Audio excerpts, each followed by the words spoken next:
Kemudian mohon maaf kepada semua ya, kita ini masalah utamanya sebetulnya memang semua menyebut ya, yang penting itu edukasi ke masyarakat.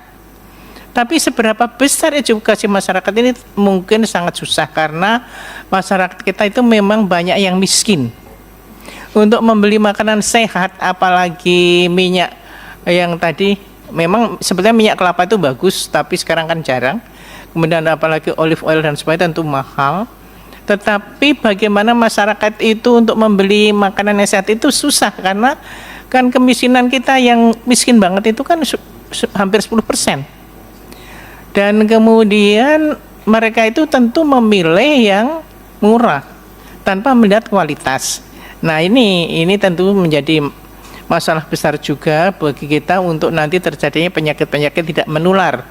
Nah, edukasi ini saya kira penting sekali, termasuk dari teman-teman dari anggota DPR yang terhormat, ada Germas dan lain-lain. Karena tanpa edukasi masyarakat tidak bisa, bahkan yang sudah mulai terdidik saja susah, apalagi bagi mereka yang miskin dan tidak terdidik, apalagi sekarang bahan pangan mahal. Mohon maaf bapak-bapak yang terhormat dan ibu, di daerah-daerah itu, di daerah pesisir, nelayan itu makan hanya nasi dengan ikan asin. Bahkan yang miskin sekali itu hanya nasi dengan garam. Nah, ini saya kira perlu perhatian kita bersama ya. Memang kita akan mengatur sebaik-baiknya, tetapi kita juga harus melihat kondisi nyata di masyarakat yang memang sangat membutuhkan bantuan dari kita semua. Mudah-mudahan masyarakat yang lebih makmur sehingga bisa lebih sehat. Terima kasih. Silakan, Pak. Terima kasih. Saya ingin menambahkan tentang upaya edukasi ke masyarakat, tetapi sifatnya sukarela. Seperti tadi misalnya usulan certified itu untuk yang industri maju tentu bisa diwajibkan. Tapi kalau masyarakat itu sukarela untuk melindungi masyarakat dengan masyarakat, oleh masyarakat, dari masyarakat, dan untuk masyarakat.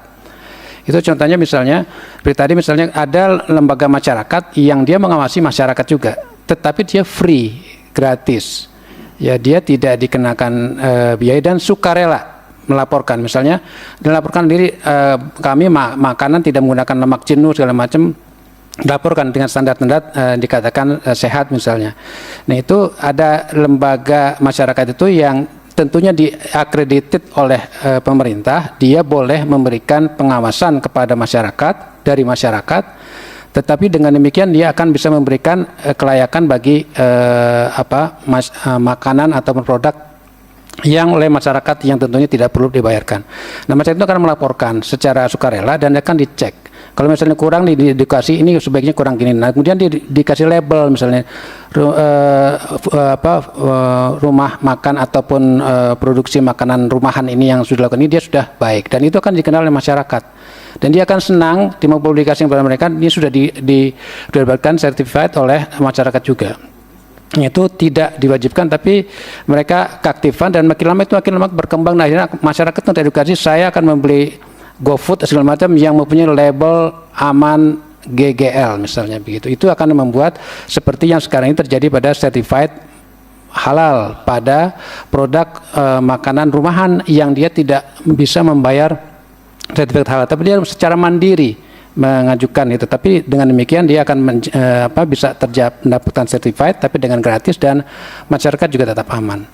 Itu mungkin cara untuk melihat aman masyarakat dari bahaya-bahaya berlebihan menggunakan GGL itu sendiri. Terima kasih. Baik. Masih ada lagi Bapak Ibu? Silakan, Bu. Terima kasih Pak. Kami dari Persagi ini sebenarnya sudah ada Permenkes nomor 41 tahun 2014 itu tentang gizi seimbang. Di sini kan pola hidup sehat. Nah, ini di sini 10 pesan ini sebenarnya bagus. Nah, tetapi publish untuk masyarakat terkait edukasi itu kurang di masyarakat. Karena memang mungkin saya juga nggak tahu apakah pemerintah daerah ini perlu diapain lah gitu sama DPR supaya mereka setiap sudut, setiap pojok untuk yang ada di masyarakat catch eye itu terlihat. Kita pasang itu supaya mereka juga sadar, karena di dalam 10 pesan gizi seimbang itu poin kelima itu sudah dinyatakan, batasi konsumsi makanan manis, asin dan berlemak. Itu sudah pasti. Poin ke-10, berolahraga secara teratur dan jaga berat badan normal. Itu sebenarnya 10 pesan ini sudah bagus, Pak. Tetapi di masyarakat tidak ada. Yang ada bagaimana, Pak, kalau misalnya tadi rokok tadi, mereka punya duit itu, kita suruh mereka setiap ada iklan rokok di masyarakat, di jalan, gimana itu? Nah, itu mungkin bisa dijadikan salah satu edukasi untuk masyarakat terkait ini. Karena ini juga merupakan sesuatu pesan yang baik untuk pola hidup sehat dia, pola makan dan sebagainya. Dan ini mohon izin, kadang-kadang ini juga tidak sinkron dengan beberapa kementerian ya. Kita terkait ini kan dengan Kementerian Kesehatan, tetapi dengan kementerian lain belum ada edukasi masyarakat bersama. Nah, ini mungkin perlu publish juga, dan ini saya mohon, ini kan terkait DPR kan punya hak untuk melakukan ini, itu salah satu hal yang positif.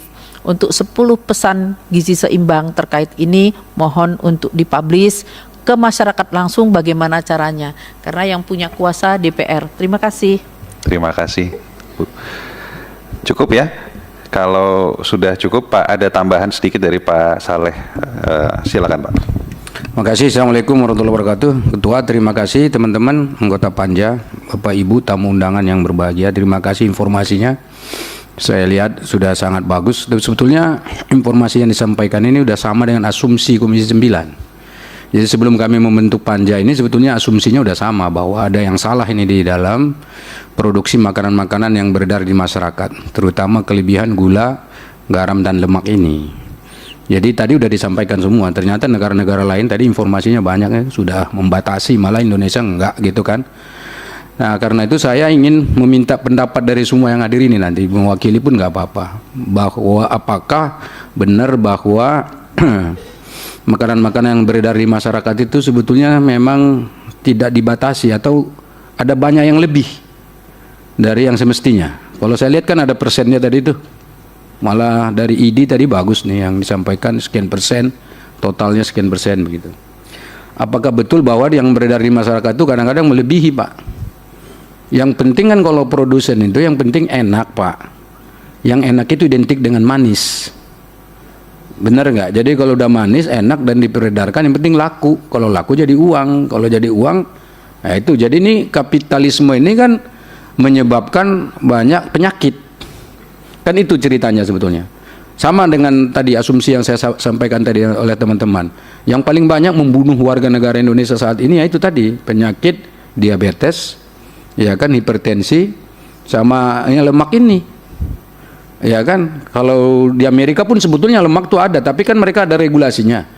Bagi yang kena apa istilahnya, apa yang kegemukan itu, obesitas. Kalau orang yang kena obesitas itu berarti yang bandel aja. Misalnya makan makanan yang junk food istilahnya itu kan, itu silakan. Tapi kalau di Indonesia nggak ada batasan. Contoh ya, sebagai contoh Bapak Ibu lihat tuh, makanan-makanan Korea, Jepang itu paling banyak diminati di Jakarta sekarang. Saya nggak tahu apakah ada persyaratan itu dulu, diperiksa dulu muatan makanannya, baru dibolehkan keluar izin.